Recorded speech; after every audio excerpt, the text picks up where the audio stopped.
Price lord. ದೇವರ ನಾಮಕ್ಕೆ ಸ್ತೋತ್ರವಾಗಲಿ. ತಿರುಗಿ ಈ ತಿಂಗಳಿನ ಮೊದಲನೆಯ ಸಬ್ಬತ್ ಆರಾಧನೆಯಲ್ಲಿ ನಾವೆಲ್ಲರೂ ಸೇರುವಂತ ಕೃಪೆ ಕರ್ತನು ನಮಗೆ ಒದಗಿಸಿಕೊಟ್ಟಿದ್ದಾನೆ. ತಂದೆಯಾದ ದೇವರ ನಾಮಕ್ಕೆ ಸ್ತೋತ್ರವಾಗಲಿ.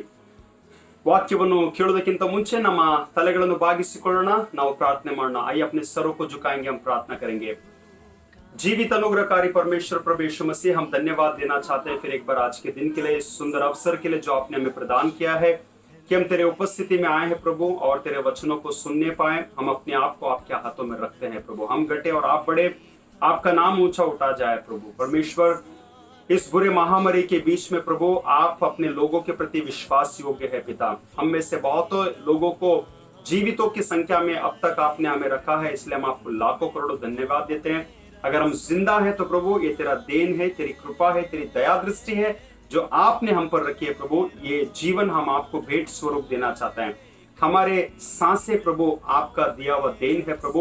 ये सांसें आपके लिए चलने पाए, आपकी महिमा करने पाए प्रभु, आपके राज्य के लिए इस्तेमाल होने पाए परमेश्वर। लॉर्ड, पूरे भारत देश में और भी हालात अलग अलग रूप से प्रभु बिगड़ता हुआ दिखाई देता है परमेश्वर। मुंबई शहर हो, महाराष्ट्र हो, ऐसे बहुत सारे कंटेनमेंट जोन है, रेड एरियाज है प्रभु, जहां पर प्रभु अभी भी गंभीर हालात है परमेश्वर। लॉर्ड, इस बीमारी की संख्या कहीं ना कहीं बढ़ती हुई हमें दिखाई दे रही है, इसलिए हमारा लॉकडाउन के हालात भी बढ़ते हुए दिखाई दे रहे हैं प्रभु। आप दया कीजिए, आप अनुग्रह कीजिए परमेश्वर। लॉर्ड, इस बारिश के मौसम में पिता प्रभु जी बहुत सारे बुरे हालात से लोग गुजरते रहेंगे पिता। बहुत सारे लोगों को जॉब नहीं है, बहुत सारे लोगों को सैलरीज नहीं है प्रभु, बहुत सारे लोगों के हाथों में पैसा नहीं है प्रभु। शायद बीते हुए कुछ महीनों में दूसरों के पास हाथ फैलाकर उन्होंने मदद लिया होगा प्रभु, लेकिन प्लीज दया कीजिए परमेश्वर। इस बुरे हालात के बीच में भी प्रभु आप लोगों के लिए एक जरिया, एक मार्गदर्शन, एक सहायता आप कीजिए, ताकि वो कहीं ना कहीं कुछ काम काज को कर ले प्रभु, और उनकी रोजी रोटी के लिए परमेश्वर जो जरूरतें हैं पिता, प्लीज आप अपने बच्चों के लिए, अपने लोगों के लिए प्रभु, गरीबों के लिए आप सहायता कीजिए। ये मेरी प्रार्थना और हम सभी की प्रार्थना है परमेश्वर। और जितने भी लोग इस बीमारी से जुलस रहे हैं, बीमारी का सामना कर रहे हैं, इससे लड़ रहे हैं पिता, क्वारंटाइन हो चुके हैं परमेश्वर, जिस किसी को भी ये कोरोना वायरस अफेक्ट हुआ है प्रभु, लॉर्ड उन सभी पर आपका अनुग्रह हो परमेश्वर। हमारी प्रार्थना है नाज़रेत यीशु के नाम में प्रभु, रिकवरी की संख्या बढ़ते जाए प्रभु। बहुत सारे लोग जल्द से जल्द रिकवर होने पाए, जल्द से जल्द अपने घर पर लौटने पाए, और जितने भी लोग प्रभु इसमें लगे हैं, डॉक्टर्स है, सिस्टर्स है, स्टाफ है प्रभु, उन सभी पर आपकी आशीष हो पिता। और जो भी वैक्सीन आना है, आ रहा है प्रभु, उस पर भी आपकी आशीष हो पिता, ताकि जल्द से जल्द पिता कोई मेडिसिन का उत्पादन होने पाए, ताकि उससे लोग लेने से पिता वो ठीक होने पाए परमेश्वर। जितने हमारे प्रियजन है, जहाँ कहीं भी हमारे रिश्तेदार है, परिवार के लोग हैं, कलीसिया के लोग हैं, पासवान है, सेवक है प्रभु, सभी को हम आपके हाथों में सौंपते हैं। सभी पर आपकी दया दृष्टि रख प्रभु, और खास करके मसीह विश्वासी लोगों पर आपकी दया रहे, ताकि उनका विश्वास बढ़ने पाए, उनकी आत्मिकता बढ़ने पाए पिता।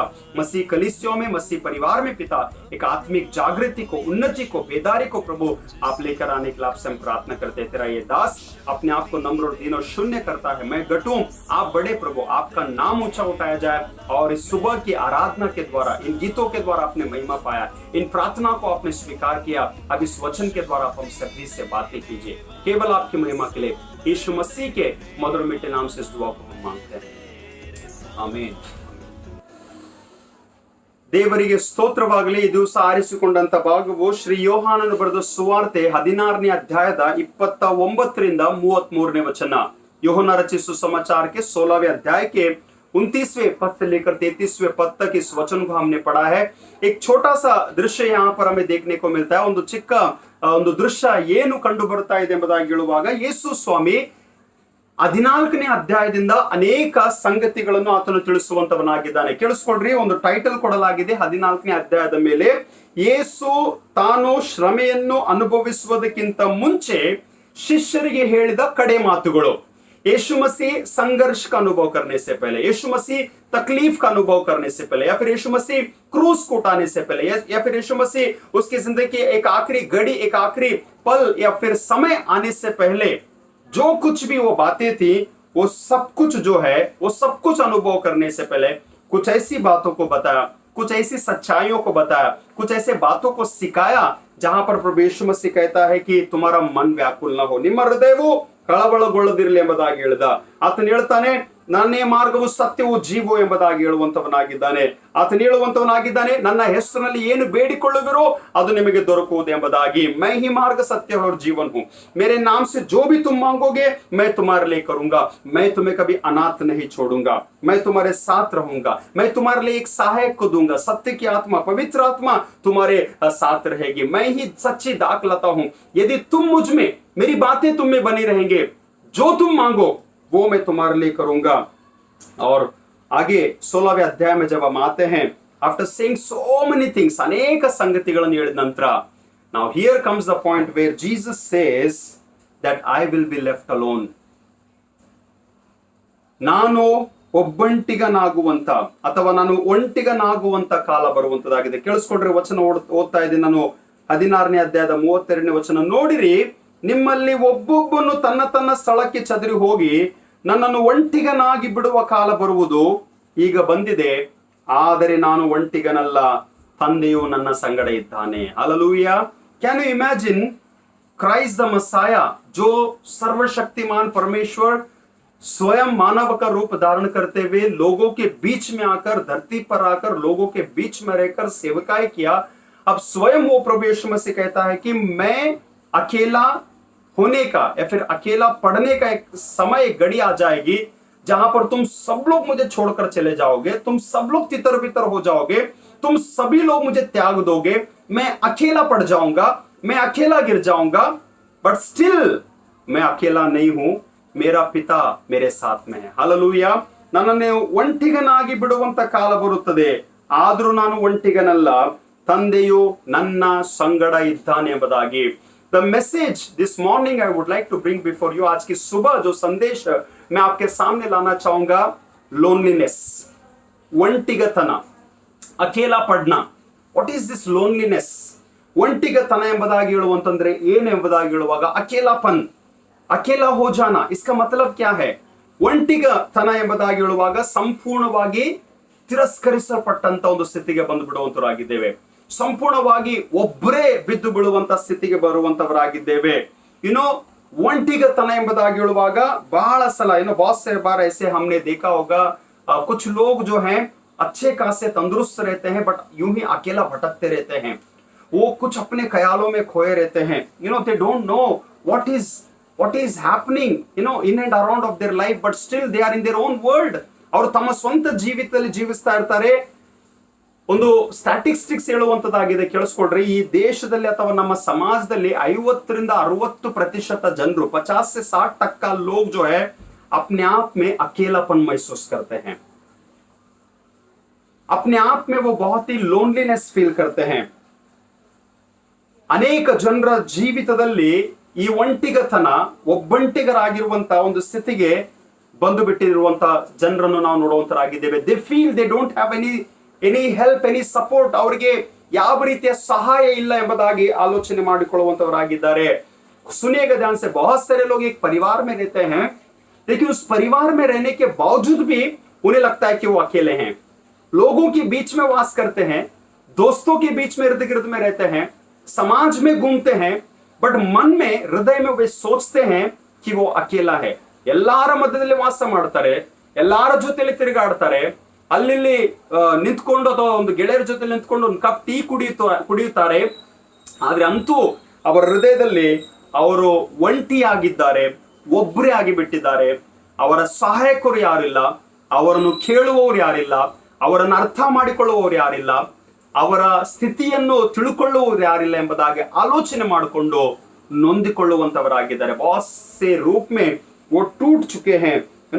लोग, इंसान इतने तकलीफों में, इतनी पीड़ाओं में वो फंस गया है कि वो अपने हालात को जो है वो लोगों तक बताना नहीं चाहता है. देयर इज अ पॉसिबिलिटी, ಬಹಳ ಸಲ ಏನಾಗ್ತದೆ ಗೊತ್ತುಂಟಾ, ಒಬ್ಬಂಟಿಗರಾಗುವುದರಿಂದ ಒಂಟಿಗತನದಲ್ಲಿ ಯಾರ ಜೊತೆಲಿ ಮಾತನಾಡಬಾರದೆಂಬ ಆಲೋಚನೆ ಕೂಡ ಬಂದು ಬಿಡುವಂತದಾಗಿದೆ. ऐसा होता है कि जब अकेले पढ़ते हैं तो किसी से बात करने का मन नहीं होता है, किसी से मुलाकात करने का मन नहीं होता है. कुछ लोग ऐसे हैं, अपने आप में महसूस करते हैं कि वो अकेला पड़ गए हैं, लेकिन कुछ मैं बता दूं कि खुद होके अपने आप को अकेला रहना पसंद करते हैं. ಕೆಲವರು ಜೀವಿತದಲ್ಲಿ ಇಂಥ ಒಂದು ಒಂಟಿಗತನ ಸ್ಥಿತಿ ಬಂದು ಬಿಡುತ್ತದೆ ಕೆಲವು ಪರಿಸ್ಥಿತಿಗಳ ಕಾರಣದಿಂದ. ಆದ್ರೆ ಇನ್ನು ಕೆಲವರು ತಾವಾಗಿ ತಾವು ಈ ಒಂಟಿಗತನದಲ್ಲಿ ಬೀಳುವಂತ ಸ್ಥಿತಿಗೆ ಬರುವಂತವರಾಗಿದ್ದಾರೆ. ಯಾರಾದ್ರೂ ಪ್ರಿಯರನ್ನು ಕಳ್ಕೊಂಡಿದ್ದೆ ಆದ್ರೆ ನಾನು ಒಂಟಿಗಳಾಗಿದ್ದೇನೆ ಒಂಟಿಗನಾಗಿದ್ದಾನೆಂಬುದಾಗಿ ಆಲೋಚನೆ ಮಾಡಿಕೊಳ್ಳುವಂತವರಾಗಿದ್ದಾರೆ. ಒಂದು ವೇಳೆ ಕುಟುಂಬದಲ್ಲಿ ಪ್ರೀತಿ ಸಿಗ್ತಾ इल्वो, अगर परिवार में कोई गुजर गया है तो अपने आप को अकेला महसूस करते हैं. परिवार में किसी का प्यार नहीं मिल रहा है तो अपने आप को अकेला महसूस करते हैं. अगर बहुत बुरी हालात से, बीमारी से गुजर रहे हैं तो उन्हें लगता है कि अभी मेरा मदद करने वाला कोई नहीं है, and they feel so lonely. अगर किसी को काम में सक्सेस नहीं मिल रहा है, अपने आप में अकेला महसूस करते हैं. अगर कोई मदद करने वाला नहीं है, अपने आप को अकेला महसूस करते हैं. अगर किसी के जिंदगी में कोई उम्मीद नहीं है, कोई होप नहीं है, they feel that my life is over now. ಯಾವ ನಿರೀಕ್ಷೆಯನ್ನು ಕಾಣದೆ ಹೋಗಿದೆ ಆದ್ರೆ ನನ್ನ ಜೀವಿತವು ಮುಗಿತು ಎಂಬ ಒಂದು ಸ್ಥಿತಿಗೆ ಬರುವಂತವರಾಗಿದ್ದಾರೆ. ಒಬ್ಬಂಟಿಗರ ಪರಿಸ್ಥಿತಿಯು ಬಹಳ ಕೆಟ್ಟು ಹೋಗಿರುವಂತ ಸ್ಥಿತಿಯಾಗಿದೆ. लोनलीनेस लाइफ जो है बहुत ही भयंकर हो चुका है, और इसमें कोई शक नहीं है. आज जो कोविड-19 से पूरी दुनिया गुजर रही है ना, ये मेडिकली डिपार्टमेंट को आप लोग सोचिएगा, सुनिएगा, या फिर उन पेशेंट्स के बारे में जिनके लिए आइसोलेशन वार्ड बनाया गया है. एंड आइसोलेशन वार्ड ना अर्थ ಏನು ಗೊತ್ತುಂಟಾ? उस वार्ड में सिर्फ उन्हीं लोगों को रख दिया गया है, चाहे उस वार्ड में कुछ लोगों को रखा है या फिर किसी कमरे में कर दिया है. And even doctor says you have to home quarantine.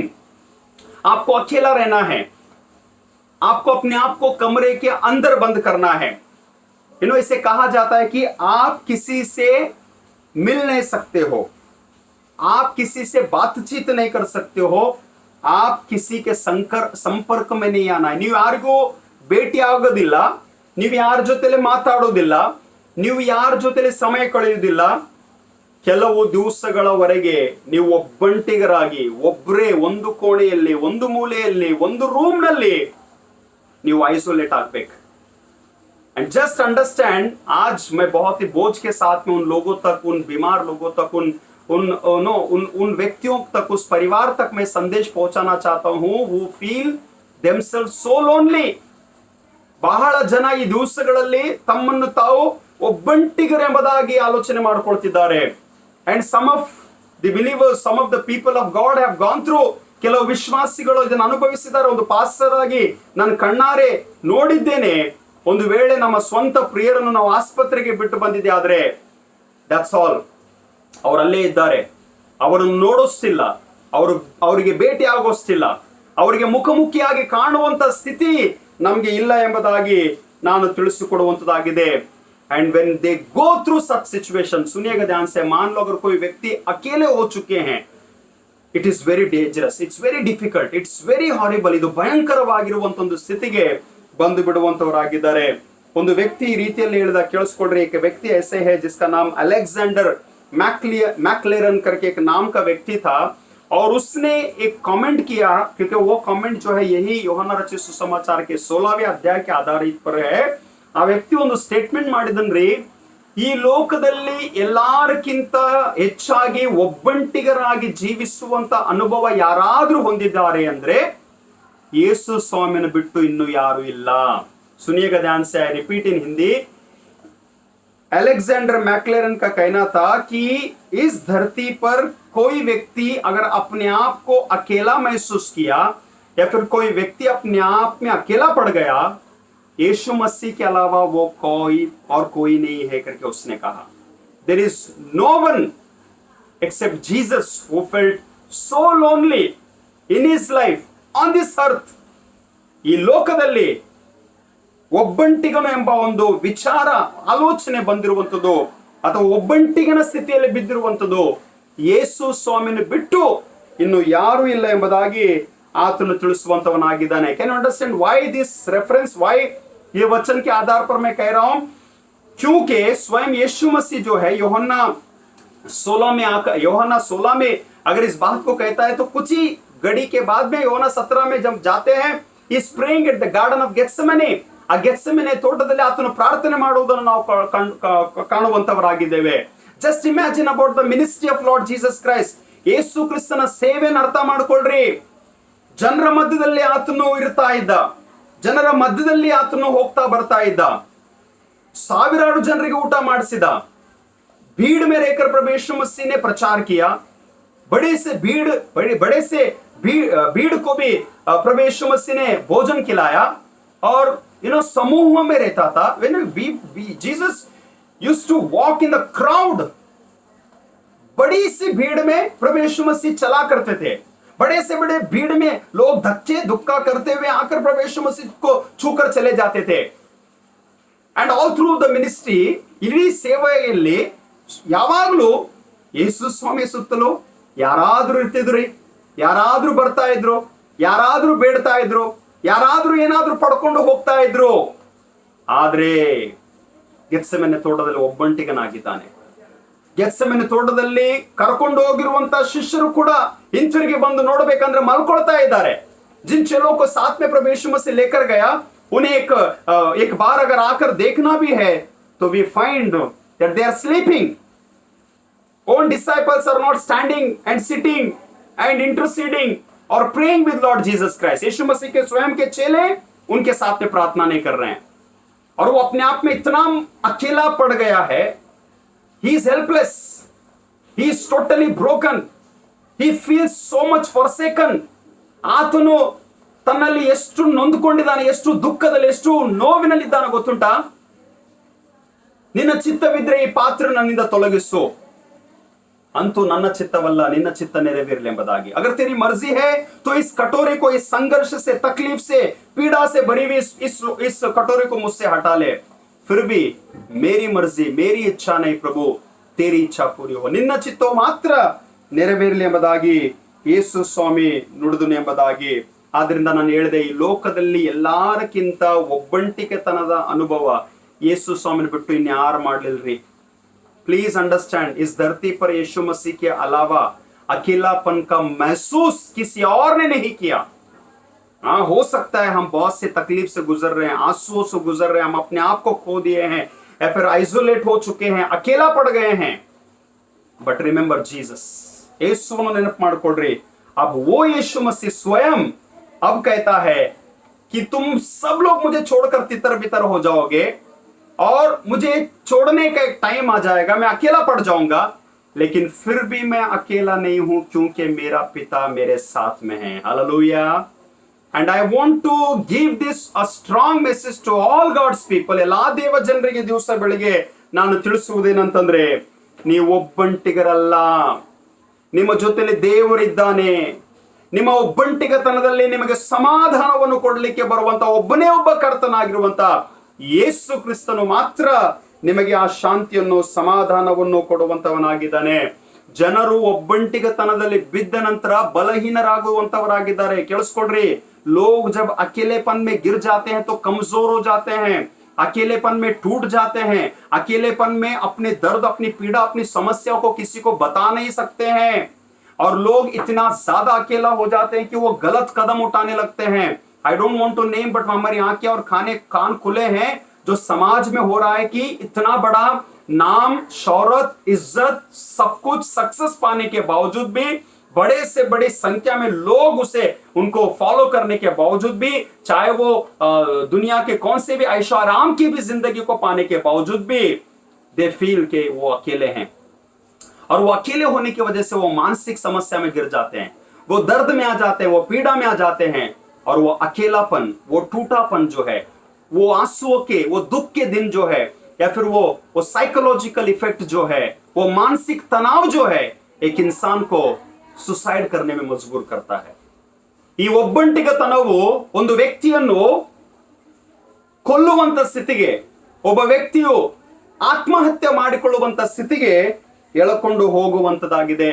ಆದ್ರೆ ಕೇಳಿಸ್ಕೊಳ್ರಿ ದಯಮಾಡಿ, no matter what situation we are going through today, आज कौन से हालात से हम लोग गिर गए, 3 महीने हो गए शायद हम अपने प्रियजनों से हम मुलाकात नहीं किए होंगे, हम अपने परिवार के जनों से नहीं मिले होंगे, हम अपने दोस्तों से नहीं मिले होंगे।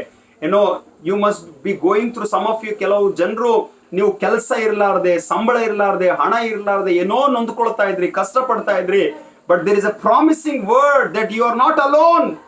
ನೀನು ಯಾವ ಸ್ಥಿತಿಯಲ್ಲಿ ಹಾದೋದಾಗ್ಲು, because read, if God leads you today, you read those 14, 15, 16 ये चैप्टर्स को आप लोग पढ़िएगा, कितनी बड़ी आश्वासन प्रभु हमें देना चाहता है. ಎಂತ ದೊಡ್ಡ ನಿರೀಕ್ಷೆಯ ಮಾತುಗಳನ್ನು, ಬಲವಾದಂತ ಮಾತುಗಳನ್ನು, ಸಂಗತಿಗಳನ್ನು ಯೇಸು ಸ್ವಾಮಿ ಈ 3 ಅಧ್ಯಾಯಗಳಲ್ಲಿ ತಿಳಿಸುವಂತವನಾಗಿದ್ದಾನೆ.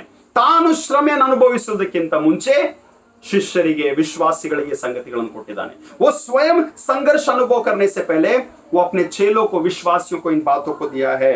और आज वो कहना चाहता है कि मैं अकेला नहीं हूं, क्योंकि मेरा पिता मेरे साथ में है. मेरा पिता, my father is with me. And today I would like to tell all of you that your God, my God is with you. ನನ್ನ ದೇವರು ನಿನ್ನ ಒಬ್ಬಂಟಿಗತನದ ಸ್ಥಿತಿಯಲ್ಲಿ ಇದ್ದಾನೆ ಎಂಬುದಾಗಿ ನಂಬ್ರಿ ಎಂಬುದಾಗಿ ಬಲವಾಗಿ ನಾನು ತಿಳಿಸುವಂತವನಾಗಿದ್ದೇನೆ. ಆದ್ದರಿಂದ ಯಾವ ಸ್ಥಿತಿಯಲ್ಲಿ ಮುಳುಗಿದ್ದೀವೋ, ಯಾವ ಕಣ್ಣೀರಿನಲ್ಲಿ ದುಃಖದಲ್ಲಿ ಹಾದು ಹೋಗ್ತಿದ್ದೀವೋ ನನಗೆ ಗೊತ್ತಿಲ್ಲ, ಬಟ್ ದೇವರಿದ್ದಾನೆ. What happens when I feel lonely, ಏನಾಗ್ತದೆ ಎಂಬುದಾಗಿ ಕೇಳುವಾಗ ಕೇಳಿಸ್ಕೊಳ್ರಿ, the first thing, it gives pain to our mind and heart. जब हम अकेले पढ़ते हैं तो हमारा हृदय में बहुत दर्द होता है. कुछ चीजें हम सह नहीं पाते हैं. कुछ लोग हैं तो रोज कहीं ना कहीं अचानक से आंसू बहती है. न रोने के बावजूद, न रोना नहीं चाहते हैं, लेकिन just feel to cry because you feel lonely. And when you feel lonely you become weak. जब आप अकेले हो जाते हो तो अपने आप में कमजोर हो जाते हो, और जब अपने आप में कमजोर हो जाते हो तो आप बीमार हो जाते हो, और जब आप बीमार हो जाते हो आपको लगता है कि बस हो गया अभी ये जिंदगी. ಪ್ರತಿ ಮನುಷ್ಯನ ಆಲೋಚನೆ ಮಾಡುವಂಥದ್ದು ಏನು ಗೊತ್ತುಂಟ? ಮೊದಲನೇದಾಗಿ ಏನಾಗ್ತದೆ ಗೊತ್ತುಂಟ? ಒಬ್ಬಂಟಿಗರಾಗುವಂತ ಸಮಯದಲ್ಲಿ ಅನೇಕ ತಪ್ಪು ಆಲೋಚನೆಗಳು, ಅನೇಕ ತಪ್ಪು ವಿಚಾರಗಳು, ಅನೇಕ ತಪ್ಪು ನಿರ್ಣಯಗಳನ್ನು ಮಾಡಿಕೊಳ್ಳುವಂತವರಾಗಿದ್ದೇವೆ. जब आप अकेले पड़ जाते हैं तो बहुत गलत डिसीजंस को हम लोग ले लेते हैं. बहुत गलत विचार हमारे अंदर आता है. बहुत बड़ा डर हमारे इर्द गिर्द में छा जाता है. उन्हें लगता है कि मेरे साथ कोई नहीं है, मुझे समझने वाला कोई नहीं है, मैं किसको अपना प्रॉब्लम को बताऊं. वो अपने आप में घुटन की जिंदगी जीने लगते हैं. केಳಿಸ್ಕೊಳ್ರಿ, एनी वन ऑफ यू, अगर आप में से कोई भी है ऐसे हालात से गुजर रहे हैं, आज प्रभु का एक वादा है आपके लिए. Before you take some wrong step, ನಿನ್ನ ಜೀವಿತದಲ್ಲಿ ಒಂದು ಕೆಟ್ಟ ನಿರ್ಣಯವನ್ನು ತೆಗೆದುಕೊಳ್ಳೋದಕ್ಕಿಂತ ಮುಂಚೆ ನೀನು ನಂಬು, ನೆನಪಿನಲ್ಲಿ ಇಟ್ಕೋ, ನಿನ್ನ ದೇವರು, ನಿನ್ನ ಕರ್ತನು, ನಿನ್ನ ಯೇಸು ನಿನ್ನ ಜೊತೆಯಲ್ಲಿದ್ದಾನೆ. ಆತನು ಹೇಳಿರುವಂತ ವಾಕ್ಯ, ನಾನು ನಿಮ್ಮನ್ನು ಅನಾಥರನ್ನಾಗಿ ಬಿಡುವುದಿಲ್ಲ. ನಾನೇ ಒಂಟಿಗನಾಗುವಂತ ಸ್ಥಿತಿಗೆ ಬಂದ್ರು ನನಗೆ ಗೊತ್ತು ತಂದೆಯಾದ ದೇವರು ನನ್ನ ಜೊತೆಯಲ್ಲಿದ್ದಾನೆ ಎಂಬುದಾಗಿ. ನನಗೆ ಗೊತ್ತು ನನ್ನ ತಂದೆಯು ನನ್ನ ಜೊತೆಯಲ್ಲಿದ್ದಾನೆ ಎಂಬುದಾಗಿ. ಆದ್ದರಿಂದ ನಾವು ಒಂಟಿಗನಾಗುವಾಗ ದೇವರು ನಮ್ಮ ಜೊತೆಯಲ್ಲಿದ್ದಾನೆ. ದೇವರು ನಮ್ಮನ್ನು ಕಾಪಾಡುತ್ತಾನೆ. ದೇವರು ನಮ್ಮನ್ನು ರಕ್ಷಿಸುತ್ತಾನೆ. ದೇವರು ನಮಗೆ ಬಲ ಕೊಡುತ್ತಾನೆ. ದೇವರು ನಮ್ಮನ್ನು ನಡೆಸುತ್ತಾನೆ. ದೇವರೇ ಹೇಗಾದ್ರೂ ನಮ್ಮನ್ನು ಪಾರ್ ಮಾಡ್ತಾನೆ. somehow God will bring me out of this situation. कहीं ना कहीं, किसी न किसी रूप में परमेश्वर मुझे इस हालात से लेकर आएगा. ये विश्वास, ये आश्वासन, ये बल, ये धैर्य, ये हिम्मत, ये साहस आपके अंदर, मेरे अंदर आना बहुत जरूरी है. Never ever feel in your life that you are alone. No matter the whole world may forsake you. पूरी दुनिया तुम्हें त्याग सकती है. पूरी दुनिया के लोगों में कोई भी, तेरे अपने, तेरे रिश्तेदार, तेरा परिवार तुझे छोड़ दिया होगा, बट तेरा परमेश्वर ना कभी तुझे छोड़ेगा, ना कभी तुझे त्यागेगा. इस संसार के अंत तक वो तेरे साथ रहेगा. हालेलೂಯಾ. ಈ ಲೋಕದ ಕೊನೆಗಳಿಗೆವರೆಗೆ ಆತ ನಿಮ್ಮ ಜೊತೆಯಲ್ಲಿದ್ದಾನೆ. ಆದ್ದರಿಂದ ದಯಮಾಡಿ ನೀವು ಒಬ್ಬಂಟಿಗರಲ್ಲ. ಬಿಕಾಸ್ ಇನ್ ದ ಬೈಬಲ್, ಎರಡನೇದಾಗಿ ಕೇಳಿಸ್ಕೊಡ್ರಿ, there were people, what did God do in the Bible when people were lonely? ದೇವರು ಸತ್ಯವೇದದಲ್ಲಿರುವಂತಹ ಕೆಲವು ವ್ಯಕ್ತಿಗಳ ಜೊತೆಲಿ ಏನ್ ಮಾಡಿದ, ಅಥವಾ ಸತ್ಯವೇದದಲ್ಲಿ ಕೆಲವು ಜನರು ಒಂಟಿಗರಾಗಿರುವಾಗ ಅವರ ಜೊತೆಲಿ ಯಾರು ಇರ್ಲಾರ್ದಂತ ಟೈಮ್ ನಲ್ಲಿ ಯಾವ ರೀತಿಯಲ್ಲಿ ಕಾಪಾಡಿದಾರೆ, ಯಾವ ರೀತಿಯಲ್ಲಿ ಅವರನ್ನು ನಡೆಸಿದ, ಯಾವ ರೀತಿಯಲ್ಲಿ ಅವರನ್ನು ಉಳಿಸಿದ, ಯಾವ ರೀತಿಯಲ್ಲಿ ಅವರಿಗೆ ಬಲ ಕೊಟ್ಟ ಎಂಬುದಾಗಿ ಅನೇಕ ವ್ಯಕ್ತಿಗಳನ್ನು ನಾವು ನೋಡುವಂತವರಾಗಿದ್ದೇವೆ. time and again these days we heard many time, ಸತ್ಯವೇದದಲ್ಲಿ ದೇವರು ಅನೇಕ ಅದ್ಭುತಗಳನ್ನು ಅವರ ಜೊತೆಲಿ ಮಾಡಿದ. when we think of Noah, he thought that he alone is building the ark along with his family. शायद उसके इर्द गिर्द के लोग उसकी ठट्टा कर रहे थे. It took almost 100 long years, 100 ವರ್ಷಗಳಾಯ್ತ್ರಿ ಅದು ಒಂದು ಹಡಗನ್ನು ಮಾಡಲಿಕ್ಕೆ, ತಯಾರು ಮಾಡಿ 40 ದಿವಸದ ಹಗಲು ಇರಳು ಮಳೆಗೋಸ್ಕರ ಕಾಯ್ದುಕೊಳ್ಳಲಿಕ್ಕೆ. ಇಡೀ ಲೋಕವು ಪಾಪದಲ್ಲಿ ಮುಳುಗಿದ್ರು, ನೋಹ ದೇವರಿಗೋಸ್ಕರ ನಿಂತ್ಕೊಂಡ. He did not feel that people are mocking at me, लोग मेरा ठट्टा उड़ा रहे हैं, मजाक कर रहे हैं, मैं बस काम करते जा रहा हूँ। परमेश्वर का वो समय कब आएगा शायद वो समझ नहीं पा रहा था, but he was at God's work, परमेश्वर के कार्य में लगा हुआ था। सारी निंदा अपमान को उसने सह लिया, कभी उसने अपने आप में हार नहीं माना, बिकॉज ही न्यू मैं अकेला नहीं हूं, मेरा परमेश्वर मेरे साथ में है। Deep down, even though his wife, children, daughter in law, सब लोग घर में, सभी वो बाकी के 7 लोग उसके इर्द गिर्द में खड़े होंगे, लेकिन फिर भी उसने अपने आप में अकेलापन महसूस नहीं किया, क्योंकि उसका परमेश्वर उसके साथ में था। ಆತನ ದೇವರು, ನಮ್ಮ ದೇವರು ಯೆಹೋವನು ಆತನ ಸಂಗಡ ಇದ್ದನು ಎಂಬುದಾಗಿ ನಾವು ನೋಡುವಂತರಾಗಿದ್ದೇವೆ. ಯೋಬನ ಜೀವಿತಕ್ಕೆ ಬರುವಾಗ 3 ಗೆಳೆಯರು ಹೆಂಡತಿ ಇದ್ದಳು ಎಂಬುದಾಗಿ ನಾವು ಕೇಳ್ಕೊಳ್ತೀವಿ. But listen to this very carefully, even though they where around him, वो बहुत ही पीड़ा से गुजर रहा है, बहुत ही सारे नुकसान से वो गुजरा, ಎಲ್ಲವನ್ನು ಕಳ್ಕೊಂಡಿದ್ದಾನೆ, ಎಲ್ಲವೂ ಮುಗಿದೋಗಿದೆ, ಎಲ್ಲ ಹಾಳಾಗಿ ಹೋಗಿದೆ. ಇದ್ದಂತ ಗೆಳೆಯರು ಕೂಡ ಬಂದು ಹಾಸ್ಯ ಮಾಡ್ತಾ ಇದ್ದಾರೆ, ಇದ್ದಂತ ಹೆಂಡತಿ ಕೂಡ ದೇವರನ್ನು ಶಪಿಸು ಎಂಬುದಾಗಿ ನುಡಿತಾ ಇದ್ದಾಳೆ. उसके अपने दोस्त भी उसकी टट्टा उड़ा रहे हैं, फिर पत्नी भी कहती है कि तू परमेश्वर के प्रति कुछ बोल या फिर उसे श्राप दे. He did not feel lonely. He did not, in the midst of his loneliness, ಕೇಳಿಸ್ಕೊಡ್ರೆ ಆತನು ಇಷ್ಟು ಒಂಟಿಗನಾಗಿರುವಂತ ಸ್ಥಿತಿಯಲ್ಲಿ the very strength of God was with him. ದೇವರ ಬಲವು, ದೇವರ ಶಕ್ತಿಯು ಯೋಬನ ಜೊತೆಲಿದ್ದ ಕಾರಣ ಕೊನೆಗಳಿಗೆವರೆಗೆ ನಿಂತ್ಕೊಂಡ. He fought ಬಲವಾಗಿ ಹೋರಾಟ ಮಾಡಿ ಕೊನೆಗಳಿಗೆವರೆಗೆ ದೇವರಿಗೋಸ್ಕರ ನಿಂತ್ಕೊಂಡ. Today I want to encourage all of you, stand for God, stand for God's work, stand in the promises of God. ದೇವರ ಒಂದು ಪ್ರತಿಜ್ಞೆಗಳಲ್ಲಿ, ದೇವರ ವಾಗ್ದಾನಗಳಲ್ಲಿ ನಿಂತ್ಕೊಳ್ರಿ, ದೇವರ ಮಾತುಗಳಲ್ಲಿ, ದೇವರ ಸತ್ಯವೇದದ ನುಡಿಗಳಲ್ಲಿ ನಿಂತ್ಕೊಳ್ರಿ.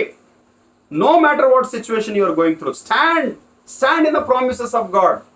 Fight the battle. उस सारे युद्ध का सामना करो जिससे आप लोग गुजर रहे हैं. कोई भी समस्या हो सकती है, आपका परिवार को लेकर, आपके रिश्तों को लेकर, आपके क्राइसिस को लेकर, आपके फाइनेंस को लेकर, आपके जॉब को लेकर. You fight the battle.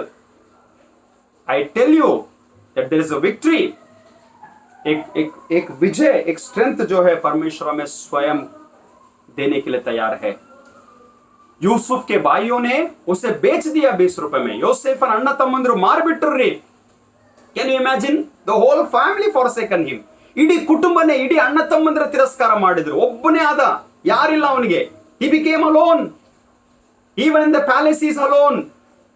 But listen to this very carefully. The very beautiful word, I repeat, Genesis chapter 37 में, आदिकांडದ पुस्तक 39ನೇ ಅಧ್ಯಾಯ chapter 39 में, every time verse 2, verse 3, verse 23, a very beautiful word. I always like that.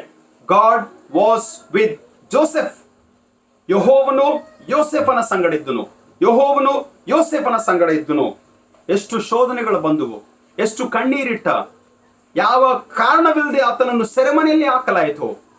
ಒಂಟಿಗನಾಗಲಿಲ್ಲ, ದೇವರು ಆತನ ಜೊತೆಯಲ್ಲಿದ್ದ, ದೇವರು ಆತನ ಜೊತೆಯಲ್ಲಿ ನಿಂತ್ಕೊಂಡಿದ್ದ.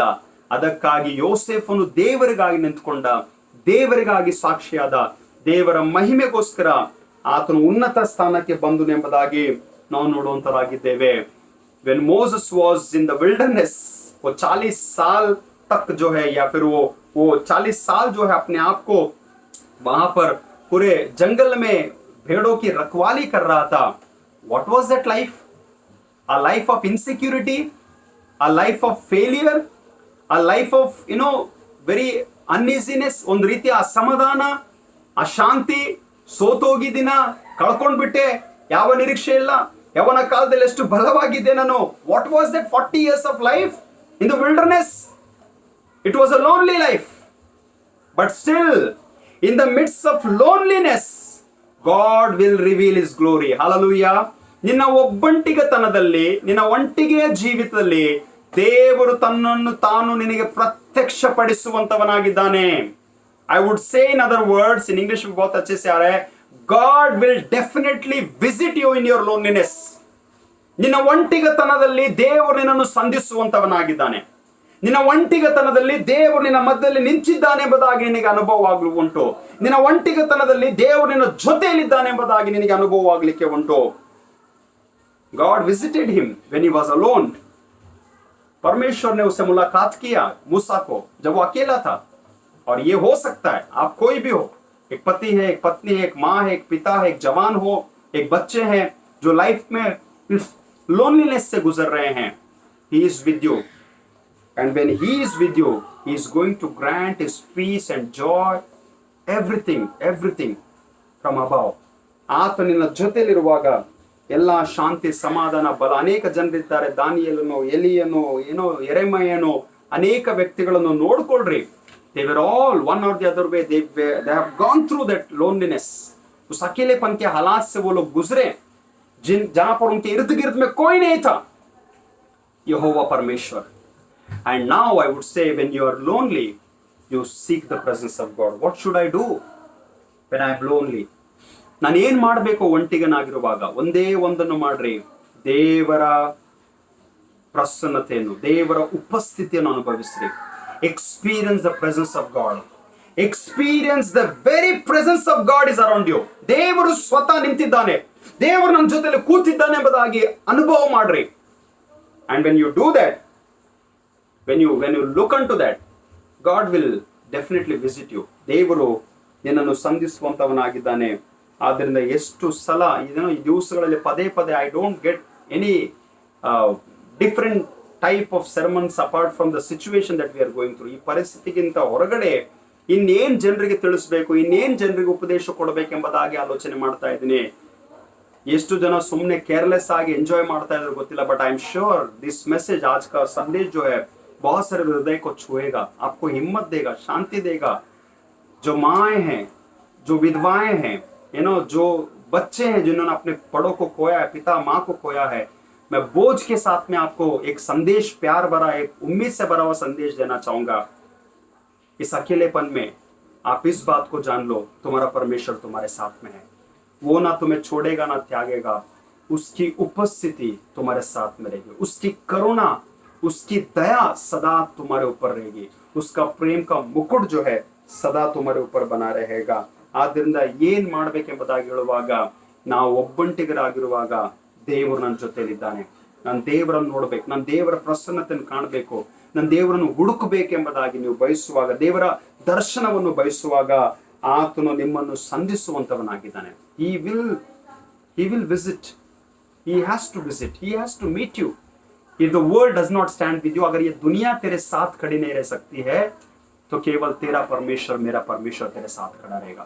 अगर ये दुनिया तुझे तिरस्कार कर सकता है, तो केवल अगेन तेरा परमेश्वर, मेरा परमेश्वर ही तेरे साथ खड़ा रहेगा. ಆದ್ದರಿಂದ ದೇವರು ಹೇಳಿರುವಂತ ಈ ಮಾತುಗಳನ್ನು ನೆನಪಿನಲ್ಲಿಟ್ಕೊಂಡು ಈ ದಿವಸ I would like to say for those people जो सोचते हैं कि मैं अकेला नहीं हूं, जो सोचते हैं कि ये मैसेज मेरे लिए नहीं है. अब listen to this very carefully. ये कंक्लूजन है, बहुत इंपॉर्टेंट है. ये थॉट मुझे मिला क्योंकि विचार ज्यादा कभी आया नहीं है. जो सोचते हैं कि यार मेरे लिए तो मेरे सब कुछ मेरे अपने हैं, मेरे दोस्त है, I don't go through such situation, मैं अकेलेपन के हालात से कभी मैं नहीं गुजरता. अगर ये सोचते हैं तो उनके लिए, उनको लगता होगा कि शायद आज का संदेश मेरे लिए नहीं था, but still I want to leave the message for you all. नए नियम में प्रभु यीशु मसीह ने बहुत सारे आश्चर्य कर्मों को किया. ಯೇಸು ಸ್ವಾಮಿ ಹೊಸ ಒಡಂಬಡಿಕೆಯಲ್ಲಿ ಬಹಳ ಅದ್ಭುತಗಳನ್ನು ಮಾಡಿದ, ಬಹಳ ಜನರನ್ನು ಗುಣಪಡಿಸಿದ, ರೋಗಿಗಳನ್ನು ಸ್ವಸ್ಥಗೊಳಿಸಿದ, ಮಿರಾಕಲ್ಸ್ ಗಳನ್ನು ನೋಡುತ್ತೇವೆ, ಅದ್ಭುತಗಳನ್ನು ನಾವು ಕಾಣುವಂತವರಾಗಿದ್ದೇವೆ. And it is said that almost more than 40 times Jesus performed miracles. 40 से भी बढ़कर या फिर 40 के आसपास जो है यीशु मसीह के कुछ not repeated but different stories को हम लोग देखते हैं different gospel writers के द्वारा. अलग अलग ಬೇರೆ ಬೇರೆ ಸುವಾರ್ತಿಕರ ಮೂಲಕ 40ಕ್ಕಿಂತ ಅಥವಾ 40ರವರೆಗೆ ಕೆಲವು ಘಟನೆಗಳನ್ನು ನಾವು ನೋಡ್ತೀವಿ. Listen to this. ಈ 40 ಘಟನೆಗಳಲ್ಲಿ 36 ಸಲ 36 times दूसरों ने लोगों को यीशु के पास में लाया, दोस्तों ने उनको यीशु के पास में लाया, एक मां ने, एक पिता ने किसी बच्चे को, बड़े को यीशु के पास में लाया. Did you get what I mean to say that? कोई थे जो दूसरों को यीशु तक लेकर गए. कितनी बार? Almost 34 times. Only there were 6 people, 6 times के ऐसी घटनाएं देखने को मिलता है जो इंडिविजुअली आए, यीशु से मिले, यीशु ने उनको चंगा किया. But can you imagine what about those people who brought others to Lord Jesus Christ? ಇತರರು ಆ ಕಾಯಿಲೆಯಲ್ಲಿ, ಕಷ್ಟದಲ್ಲಿ, ಇಲ್ಲಿ ರೋಗದಲ್ಲಿ ಬಿದ್ದಂತ ಜನರನ್ನು ಯೇಸುವಿನ ಬಳಿಗೆ ತಂದಿರುವಂತದನ್ನು ನೋಡಿದ್ಯಾದ್ರೆ, तुम्हारे नजर में अगर कोई भी ऐसे लोग आता है, I want to pass on that you think that this person is lonely, ये व्यक्ति अकेला है, उसे यीशु के पास में लेकर आओ, उसे यीशु के कदमों के पास में लेकर आओ, उसे यीशु से मुलाकात करो, उन्हें कलीसिया में लेकर आओ, उन्हें पासबान तक लेकर आओ, उन्हें प्रभु यीशु मसीह से मुलाकात कराओ। एंड आई टेल यू, उनके जीवन में एक महान कार्य होगा। और जो सोचते हैं कि मैं अकेला हूं, आज के बाद आप अकेले नहीं हैं। आप कौन से भी आइसोलेशन वार्ड में रहेंगे, आप कौन से भी बीमारी का सामना कर रहे हैं, आप कौन से बैटल का सामना कर रहे हैं, remember that God wants to release his peace. ದೇವರು ತನ್ನ ಶಾಂತಿ, ತನ್ನ ಸಮಾಧಾನವನ್ನು ನಿಮಗೋಸ್ಕರ ಈ ದಿವಸ ಬಿಡುಗಡೆ ಮಾಡಲಿಕ್ಕಿದ್ದಾನೆ। ನಂಬ್ರಿ, ಧೈರ್ಯವಾಗಿರ್ರಿ, ನಿಮ್ಮ ಪರಿಸ್ಥಿತಿಗಳನ್ನು ಎದುರಿಸ್ರಿ, ನಿಮ್ಮ ಸ್ಥಿತಿಗತಿಗಳನ್ನು ಎದುರಿಸ್ರಿ, ಕ್ರಿಸ್ತನ ನಾಮದಲ್ಲಿ ಎದುರಿಸ್ರಿ, ಸೈತಾನನನ್ನು ಎದುರಿಸ್ರಿ, ಶೋಧನೆಗಳನ್ನು ಎದುರಿಸ್ರಿ, ಸಮಸ್ಯೆಗಳನ್ನು ಎದುರಿಸ್ರಿ, ಕಾಯಿಲೆಗಳನ್ನು ಎದುರಿಸ್ರಿ ಯೇಸುವಿನ ನಾಮದಲ್ಲಿ। ಯಾಕಂದ್ರೆ ಯೇಸು ಕರ್ತನು ದೇವರು ನಿಮ್ಮ ಜೊತೆಯಲ್ಲಿದ್ದಾನೆ, ನಿಮ್ಮನ್ನು ಆಶೀರ್ವಾದ ಮಾಡಲಿ ಎಂಬುದಾಗಿ ದೇವರು ಈ ಒಂದು ವಾಕ್ಯದ ಮೂಲಕ ನಿಮ್ಮೆಲ್ಲರನ್ನು ಬಲಪಡಿಸಲಿ ಎಂಬುದಾಗಿ ನನ್ನ ಒಂದು ಪ್ರಾರ್ಥನೆ ಇದೆ। ನಾವೆಲ್ಲರೂ ಕೊನೆಯದಾಗಿ ಈ ಹಾಡನ್ನು ಕೇಳೋಣ। ಈ ಹಾಡನ್ನು ಕೇಳುವಾಗ ನಮ್ಮನ್ನು ನಾವು ಕರ್ತನ ಹಸ್ತಕ್ಕೊಪ್ಪಿಸಿಕೊಳ್ಳೋಣ। ಈ ಹಾಡಿನ ಮೂಲಕ ನಮ್ಮನ್ನು ನಾವು ಬಲಪಡಿಸಿಕೊಳ್ಳೋಣ।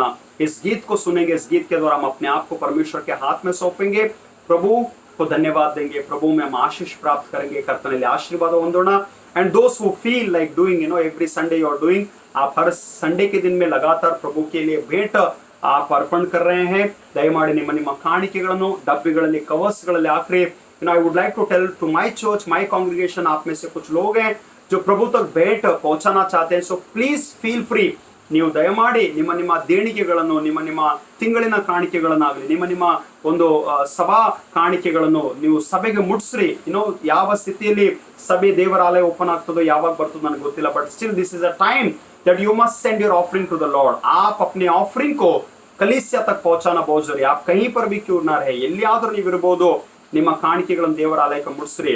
ಸಭೆ ಹಿರಿಯರಿಗೆ ಕಾಲ್ ಮಾಡ್ರಿ, ಸಭೆಯವರಿಗೆ ತಿಳಿಸ್ರಿ, ಅವ್ರು ಬರ್ತಾ ಇಲ್ವಾ, ನೀವು ಹೋಗ್ರಿ, ನೀವು ಒಪ್ಸ್ರಿ, ನೀವು ಎಣಿಸ್ರಿ, ಕವರ್ಸ್ಗಳಲ್ಲಿ ಹಾಕ್ರಿ, ಬ್ಯಾಗ್ಸ್ಗಳಲ್ಲಿ ಹಾಕ್ರಿ, ನಿಮ್ಮ ಕಾಣಿಕೆಗಳನ್ನು ದೇವರಿಗೆ ಮುಟ್ಸ್ರಿ, ಅದರ ರಿಸಿಪ್ಟ್ಸ್ಗಳನ್ನು ತೆಗೆದುಕೊಳ್ಳ್ರಿ, ಆಶೀರ್ವಾದನ ಹೊಂದಿ। ಐ ಟೆಲ್ ಯು, ಇಂಥ ಘೋರ ವ್ಯಾಧಿಯ ಮಧ್ಯದಲ್ಲಿ ನೀನು ಕರ್ತನಿಗೋಸ್ಕರ ಏನಾದರೂ ಸಲ್ಲಿಸ್ತಿದ್ದೀಯಾದ್ರೆ ಅದು ದೇವರ ದೃಷ್ಟಿಯಲ್ಲಿ ಬಹಳ ಅಮೂಲ್ಯವಾಗಿದೆ, ಬಹಳ ಮೆಚ್ಚುಗೆ ಉಳ್ಳದಾಗಿದೆ। ಆದ್ರಿಂದ ದಯಮಾಡಿ ನಿಮ್ಮ ದೇಣಿಗೆ, ನಿಮ್ಮ ಕಾಣಿಕೆಗಳನ್ನು ಸಭೆಗೆ ಮುಟ್ಸ್ರಿ।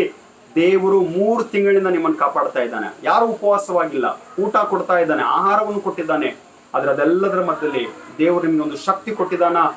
ನಿಮ್ಮಲ್ಲಿರುವಂತಹ ಹಣ ದೇವರ ಸಭೆಗೆ, ದೇವರ ಆಲಯಕ್ಕೆ ಮುಟ್ಟಬೇಕೆಂಬ ಒಂದು ಭಾವನೆ ನಿಮಗಿದ್ದಿದೆ ಆದ್ರೆ ದಯಮಾಡಿ ತಪ್ಪದೆ ನೀವು ಬಹಳ ಬೇಗನೆ, ಬಿಕಾಸ್ ಆಲ್ಮೋಸ್ಟ್ 6 ತಿಂಗಳ ಮುಕ್ತಾಯವಾಗಿದೆ, ಈ 6 ತಿಂಗಳಿನ ಕಾಣಿಕೆಯನ್ನು ನೀವು ಆಲಯಕ್ಕೆ ಮುಟ್ಸ್ರಿ ಎಂಬುದಾಗಿ ನಾನು ನಿಮಗೆ ಪ್ರೇರೇಪಿಸುವಂತವನಾಗಿದ್ದೇನೆ।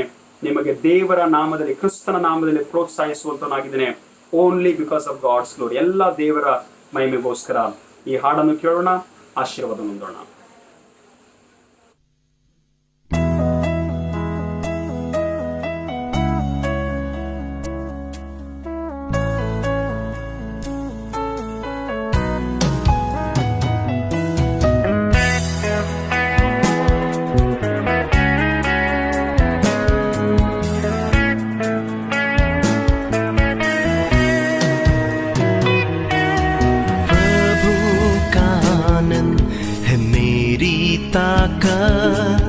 संसार में यीशु है मेरी ताकत, प्रभु का आनंद है मेरी ताकत।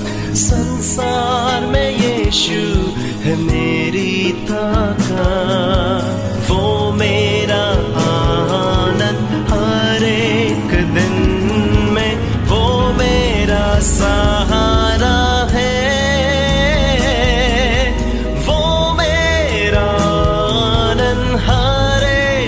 दिन में वो मेरा सहारा है।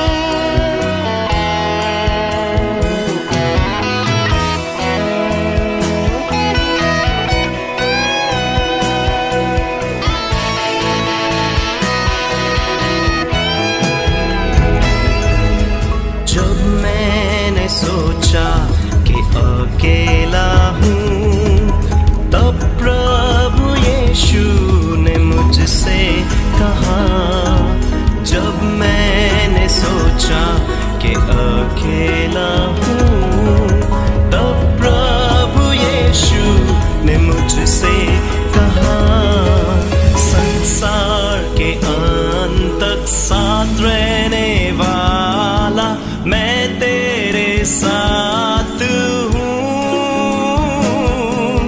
संसार के अंत तक साथ रहने वाला मैं तेरे साथ हूँ।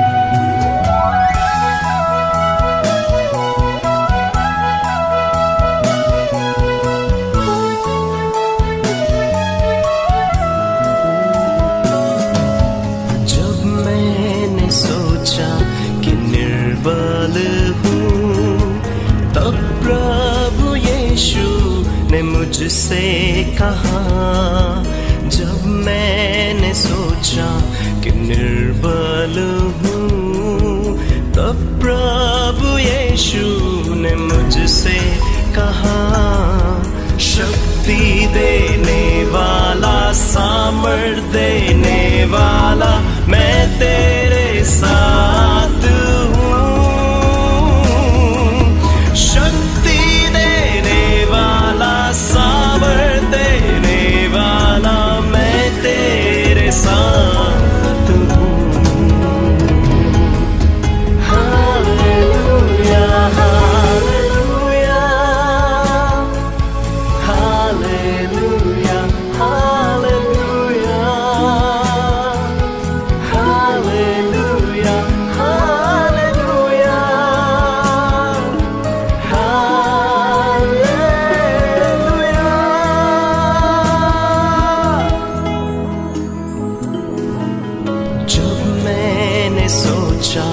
कि असंभव है, तब प्रभु यीशु ने मुझसे कहा, जब मैंने सोचा कि असंभव है, तब प्रभु यीशु ने मुझसे कहा, असंभव को संभव करने वाला यीशु मैं तेरे साथ हूँ।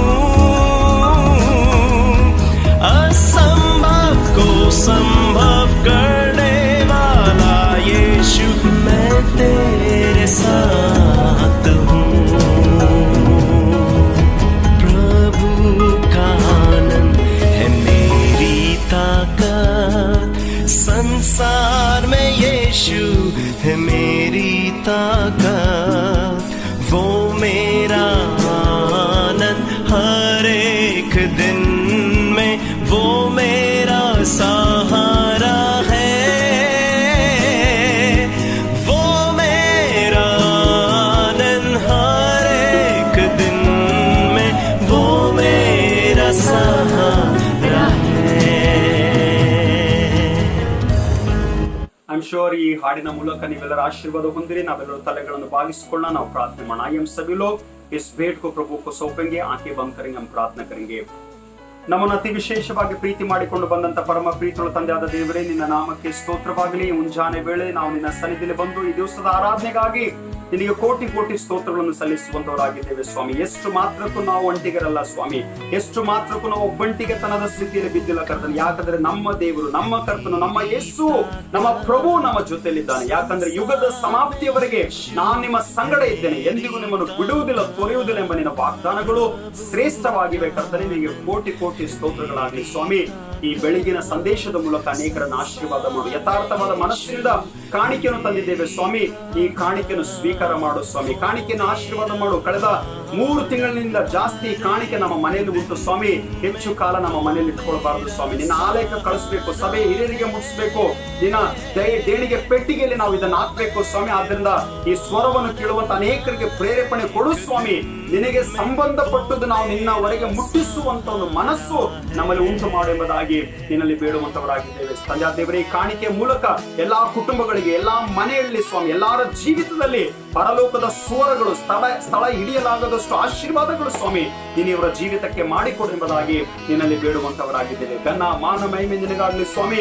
ನಾವು ಬೇಡುತ್ತಾ ಇದ್ದೇವೆ, ಈ ಕೊರೋನಾ ವೈರಸ್ ನ ಎಲ್ಲ ಲಕ್ಷಣಗಳು ಲಯವಾಗ್ಲಿ, ಹಾಳಾಗ್ಲಿ, ಮುಗಿದೋಗ್ಲಿ ಸ್ವಾಮಿ. ದೇಶದಿಂದ, ಈ ರಾಷ್ಟ್ರದಿಂದ ತಂದೆ ದೇವರೇ ಪ್ಲೀಸ್ ಕಾರ್ಯ ಮಾಡು. ಜನರನ್ನು ದೃಷ್ಟಿಸಿ ನೋಡು, ಜನರನ್ನು ಕನಿಕರಿಸು ಸ್ವಾಮಿ. ನಮ್ಮ ಜೀವಿತವನ್ನು ಸರಿಪಡಿಸು ಕರ್ತನೆ.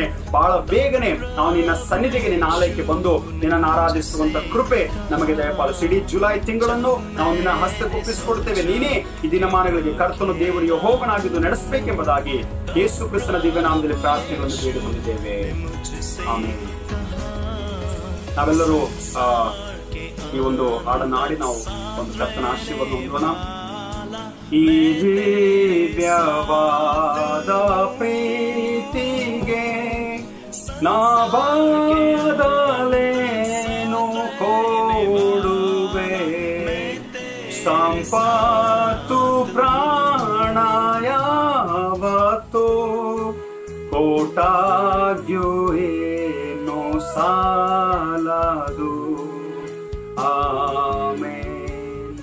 ವಿಶ್ವಾಸದಿಂದ ಕರ್ತನ ಆಶೀರ್ವಾದ ಹೊಂದಿಕೊಳ್ಳೋಣ.